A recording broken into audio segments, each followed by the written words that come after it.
Gubernur tancap gas di stop Presiden. Silang pendapat dan cara pandang dua tokoh politik ini kembali memanas. Ya, siapa lagi kalau bukan Anies Baswedan dan Jokowi. Di tengah pandemi COVID yang semakin meluas, Gubernur DKI Jakarta Anies Baswedan memutuskan kembali untuk memperpanjang masa pembatasan sosial berskala besar secara ketat hingga 11 Oktober 2020. Namun rencana itu lagi-lagi ditentang oleh Presiden. Ketidaksetujuannya Jokowi ihwal penerapan PSBB ketat itu jika diterapkan di tingkat kota atau kabupaten, apalagi di tingkat provinsi.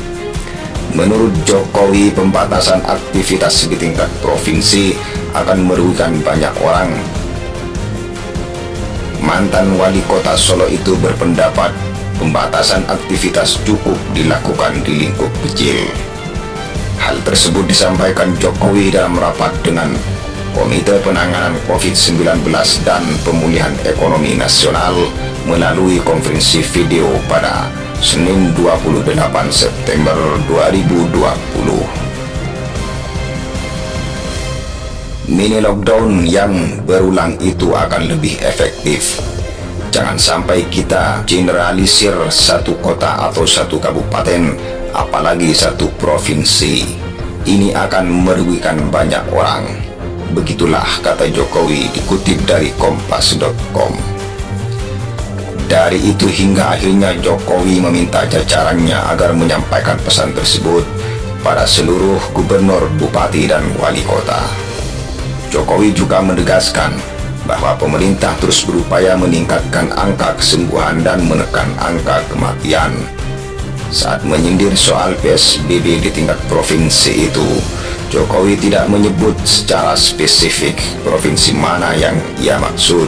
Namun demikian, seperti diketahui bersama, saat ini satu-satunya provinsi di Indonesia yang menerapkan PSBB ketat hanya DKI. Ya, PSBB ketat itu diterapkan sejak tanggal 14 September lalu. Setelah berjalan 2 pekan kemudian, Anies memperpanjang penerapan PSBB ketat itu selama 2 pekan, terhitung sejak tanggal 28 September 2020 hingga 11 Oktober mendatang. Atas pernyataan Jokowi itu, Anies pun tak mau diam. Anies memilih langkah tersebut karena berdasarkan data Menko Kemaritiman dan Investasi bahwa DKI Jakarta landai dan terkendali, akan tetapi kawasan Bodetabek masih meningkat. Sehingga menurut Anies perlu penyelarasan langkah-langkah kebijakan. Di samping itu dituturkan Anies bahwa Menko Marifes juga menyetujui soal perpanjangan PSBB ketat itu. Wow, keren, benar-benar luar biasa dua politikus ini. Karena ternyata jika kita menengok ke belakang, ini bukan pertama kali silang pendapat soal PSBB. Masih fresh untuk diingat kawan. Saat Anies mengumumkan PSBB ketat pada pertengahan September lalu, Jokowi pun menekankan pentingnya pembatasan di lingkup paling kecil. Saat itu Jokowi meminta kepada kepala daerah untuk menghitung dengan cermat dan mengambil keputusan terkait adanya penambahan kasus. Lebih menariknya lagi, ternyata Marifes atau Menteri Kemaritiman dan Investasi juga tampak sudah tidak sejalan dengan Presiden, yang mana Marifes menyetujui keputusan Anies itu, sementara Jokowi keberatan. Sekian.